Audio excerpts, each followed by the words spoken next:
মা বাবা আপনার সবচেয়ে বড় পীর, মা বাবা আপনার সবচেয়ে বড় দামি জিনিস।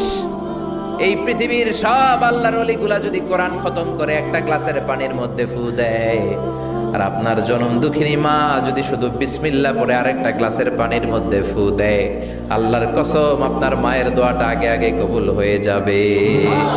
ওগো মা তুমি এই ধরনের শ্রেষ্ঠ নেয়ামত, তোমারই পদ তলে রয়েছে জান্নাত। ওগো মা তুমি এই ধরনের শ্রেষ্ঠ নেয়ামত, তোমারই পদ তলে রয়েছে জান্নাত। ঠিক কিনা?